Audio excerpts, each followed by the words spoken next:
हर ship को बनाने के दो तीन कारण हो सकते हैं। या तो उसमें बैठकर यात्री अपना मनोरंजन करेंगे, समुद्र में घूमेंगे, या फिर उसे माल ढोने के लिए भी इस्तेमाल किया जा सकता है, या फिर वो किसी देश की सरहदों की सुरक्षा करने के काम में लाई जाती है। लेकिन क्या आपको पता है कि इस दुनिया में ऐसे जहाज भी मौजूद हैं जिन पर आज ना कोई सैनिक है, ना कोई यात्री है और ना ही कोई माल है, लेकिन आज भी वो इस दुनिया के पानी में घूम रहे हैं और ऐसे जहाज़ों को हम भूतिया जहाज कहते हैं। और इस दुनिया के सबसे भूतिया जहाज का नाम शायद आपको ना पता हो, पर उसको आज हम मैरी सिलेस्ट के नाम से जानते हैं, जिसकी एक बेहद प्रसिद्ध और रहस्यमय घटना है और इसका रहस्य आज भी कोई नहीं सुलझा पाया है। लेकिन हम सिर्फ इसे एक भूतिया जहाज नहीं कह सकते, ऐसे बहुत से जहाज हैं जो आज भूतिया बनकर सामने आए हैं और आज मैं आपको उन्हीं के बारे में बताने वाला हूं। दोस्तों, अगर आपको ये वीडियो थोड़ी सी भी अच्छी लगे तो इस वीडियो को लाइक जरूर कीजिएगा। मैरी सिलेस्ट के जैसा एक और उदाहरण आज भी लिया जाता है, जिसे हम कैरोल ए डेरिंग के नाम से जानते हैं, जिसे जनवरी 1921 में समुद्र के बीच लावारिस पाया गया था।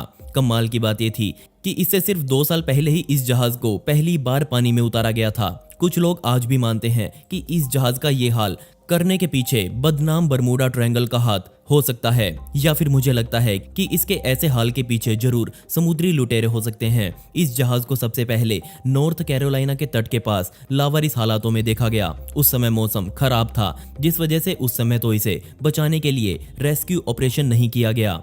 लेकिन 4 दिन बाद इस काम को भी अंजाम दे दिया गया और जब टीम वहां पहुंची तो उनको उम्मीद थी कि इस जहाज में कुछ लोग मरे हुए जरूर मिलेंगे, या फिर हो सकता है कि कुछ जिंदा भी मिले। लेकिन आप शायद विश्वास ना करें, पर इस जहाज में इंसानों का कोई नाम और निशान मौजूद नहीं था। ऐसा लग रहा था जैसे इस जहाज को बहुत सोच समझकर बिना किसी सबूत के साथ लावारिस छोड़ा गया था। हर तरह की दिशा बताने वाले यंत्र बंद किए जा चुके थे, जिसके बाद अमेरिकी सरकार द्वारा एक जांच बैठाई गई, लेकिन किसी को भी इसमें सवार लोगों का कोई सुराग आज तक नहीं पता लग पाया। 1922 में इस केस को भी बंद कर दिया गया और ये जहाज आज भी किसी निर्णय तक नहीं पहुंच पाया है। जिस साल कैरोल ए डेरिंग इंसानों को वापस मिला था, उसी साल डेनिश की एक कंपनी ने कोबन हेवन नामक इस जहाज को पानी में पहली बार उतारा। ये एक कमाल का जहाज था जो कि अपने समय में शाहीपन की निशानी हुआ करता था।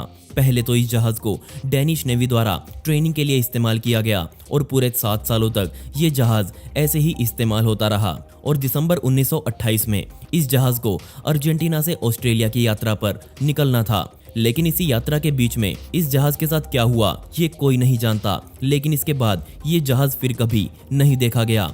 हमने कई बार देखा है कि जहाज ऐसे गुम हो जाते हैं, लेकिन ये 430 फुट लंबा और 20 मंजिला ऊंचा जहाज एक बहुत बड़ी चीज थी। ऐसे गुम होने के लिए हम किसी पर भी इसे गायब करने का इल्जाम नहीं लगा सकते, खासकर समुद्र पर तो बिल्कुल भी नहीं, क्योंकि उस यात्रा के दौरान मौसम एकदम साफ, समुद्र एकदम शांत था। इसके अलावा इस जहाज में बेहद शक्तिशाली इंजन लगा हुआ था जो किसी भी खराब मौसम से निपटने को तैयार था। 22 दिसंबर 1928 के दिन जब इस जहाज को अर्जेंटीना से निकले 8 दिन बीत चुके थे, तब कोबन हेवन की एक पास ही से गुजर रही नॉर्वेजियन शिप के साथ बातचीत के मैसेज जांचकर्ताओं को मिले, जिसमें कोबन हेवन बोल रहा था कि वो ट्रिस्टन दा कुना से 900 मील दूर है और उसकी यात्रा एकदम बढ़िया चल रही है। उस रात के बाद कोबन हेवन का संपर्क पूरी दुनिया से टूट गया, जिसके बाद उस जहाज की कोई खबर दुनिया को नहीं मिली। अगले 2-3 सालों तक वहां से गुजरने वाले लोगों ने कहा कि उन्होंने कोबन हेवन को तैरते हुए देखा है, और कुछ लोगों ने कहा कि उन्होंने कोबन हेवन का मलबा समुद्र में पड़ा हुआ देखा है। लेकिन किसी की भी ये बात आज तक सच साबित नहीं हो पाई, क्योंकि उनके पास इस बात के कोई सबूत नहीं थे। क्या आप बता सकते हैं कि वो जहाज और उस पर मौजूद सभी लोगों के साथ क्या हुआ होगा? दोस्तों, शहद प्रकृति की बड़ी ही मीठी देन है और असली शहद आपको कहाँ मिलेगा ये मैं आपको बता देता हूँ। तो इसका नाम है दादेव फॉरेस्ट हनी। ये शहद एकदम शुद्ध है, मतलब इसमें किसी भी तरह की मिलावट नहीं है। ये सीधे तौर पर मधुमक्खी के छत्ते से आपकी चम्मच तक पहुँचता है। इस पर आप विश्वास इसलिए भी कर सकते हैं क्योंकि इसे भारत से बाहर भी देशों में भेजा जाता है, इसलिए ये इंटरनेशनल स्टैंडर्ड्स को भी पूरी तरह से फॉलो करता है। इसे जर्मन की लेबोरेटरीज में भी टेस्ट किया जा चुका है। तो आप दादेव हनी को अमेज़न या फिर फ्लिपकार्ट से सीधे अपने घर मंगवा सकते हैं। लिंक नीचे डिस्क्रिप्शन में मौजूद है। अक्टूबर 2014 में ATL-2 जहाज टटकोयाक तक जाने के लिए पूरी तरह से तैयार था, लेकिन जल्दी ही लोगों को ये एहसास हो गया कि ये जहाज अपनी मनमर्जी से चल रहा है। असल में इस जहाज को टो करके, या मैं कहूँ खींचकर, टटकोयाक तक लेकर जाना था, लेकिन तभी मोटी मोटी चेन और रस्सियां एक ही झटके में टूट गई। ऐसा पहले कभी किसी जहाज के साथ नहीं हुआ था। अब जहाज पूरी तरह से अकेला था और उस पर ना कोई कर्मचारी मौजूद था जो उसे संभाल सके। और आप शायद विश्वास न करें, पर इस जहाज ने अलास्का के तट से होते हुए 1500 मील की दूरी अकेले ही तय करी और वो अब चुचकी समुद्र में जा पहुंचा। एक समय पर यह डर हर किसी को लग रहा था कि ये जहाज अब समुद्र में गुम हो जाएगा, लेकिन तब समय आया अप्रैल 2015 का, जब ये जहाज अपने आप घूमते हुए रशिया की समुद्री सरहदों में जा घुसा। कमाल की बात यह थी कि इस जहाज ने बिना किसी इंसानी मदद के जमा देने वाली सर्दियां बिता दी। इसके मालिक अपने जहाज को फिर से देखकर खुश थे। साथ ही उन्होंने रशिया को बता दिया था कि इस जहाज पर कोई नहीं है, इसलिए यह खतरनाक हो सकता है। इस पूरे जहाज में सल्फर और डीजल भरा हुआ था। अगर ये अपने अकेले समय में कहीं से भी लीक हो जाता तो बेशक पर्यावरण के लिए एक खतरनाक आपदा बनकर सामने आता। इतना सब सुनते ही रशिया के लोगों ने इस जहाज को तुरंत पकड़ लिया और अपने कब्जे में ले लिया और कुछ दिनों बाद इसे फिर से कनेडियन कंपनी को सौंप दिया गया। अब अगले जहाज की बात करने से पहले मैं आपको बता दूं कि हो सकता है ये जहाज आज भी दुनिया के किसी समुद्र में तैर रहा हो, लेकिन कहां तैर रहा होगा ये किसी को नहीं पता। और इससे ज्यादा डराने वाली बात यह है कि उसका कैप्टन आज भी उसी जहाज में मौजूद है, लेकिन अब वो पूरी तरह से जम चुका होगा। जी हाँ, मैं बात कर रहा हूँ सबसे डरावने जहाजों में शामिल ऑक्टेवियस की। यह एक ट्रेडिंग जहाज था जो चाइना और लंदन के बीच 1761 में गुम हो गया था। उस जहाज के साथ आखिरी बातचीत में उसके कैप्टन ने कहा था कि वो मुसीबत में है और कुछ रास्ता ना देखते हुए वो जहाज को नॉर्थ वेस्ट पैसेज के तट पर लेकर जा रहे हैं। लेकिन इससे बड़ी समस्या ये थी कि जिस रास्ते को वो चुन रहे थे उस रास्ते पर आज तक कोई भी सफलतापूर्वक अपना जहाज नहीं चला पाया था। लेकिन बात करने के दौरान जहाज का कप्तान आत्मविश्वास से भरा हुआ था और उसने कहा कि इस रास्ते पर जहाज चलाकर वो इतिहास में अपना नाम लिखेगा।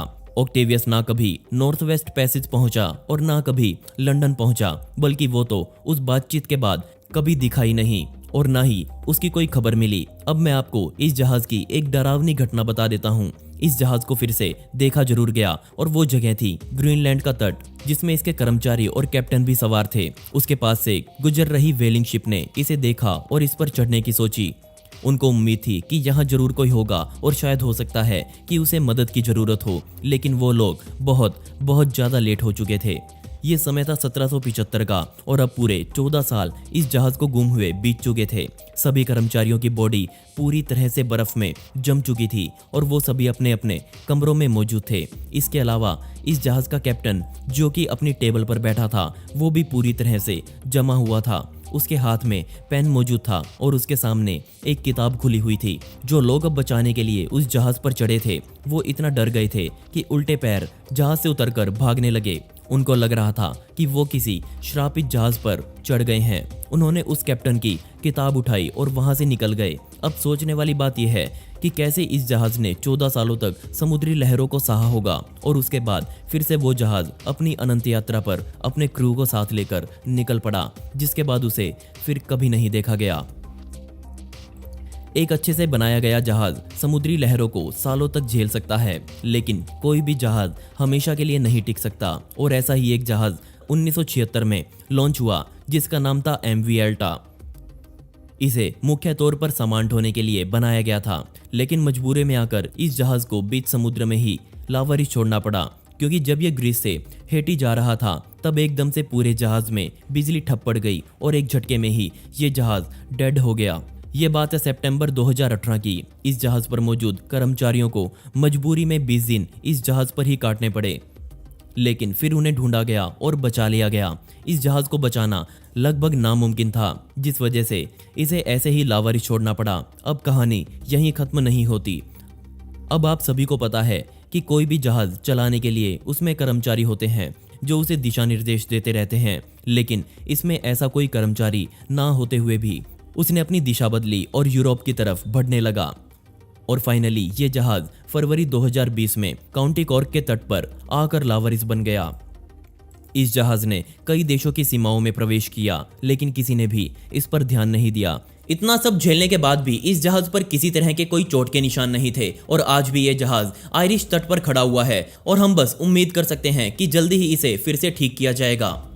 दोस्तों अब आप मुझसे इंस्टाग्राम पर जुड़कर मुझसे डायरेक्ट बात कर सकते हैं, जहां पर मैं आप सभी के सवालों के जवाब देने वाला हूं और साथ में आपसे बहुत सारी बातें करने वाला हूं। तो स्क्रीन पर दिख रही आईडी पर या फिर डिस्क्रिप्शन में दी गई आईडी पर जाकर मुझे वहां फॉलो कर सकते हैं। इसमें आपका ज़्यादा समय नहीं लगेगा और मुझे आपसे बात करना सच में बहुत पसंद आएगा। और दोस्तों पिछली वीडियो का शाउट आउट जाता है अनमोल अरोड़ा को, जिन्होंने बहुत ही प्यारा कमेंट किया था। इस कमेंट के लिए आपका बहुत बहुत शुक्रिया। और दोस्तों आप कमेंट्स में पिक मी लिख सकते हैं, जिससे आने वाली वीडियोस में आप में से ही किसी एक को शाउट आउट दिया जाएगा।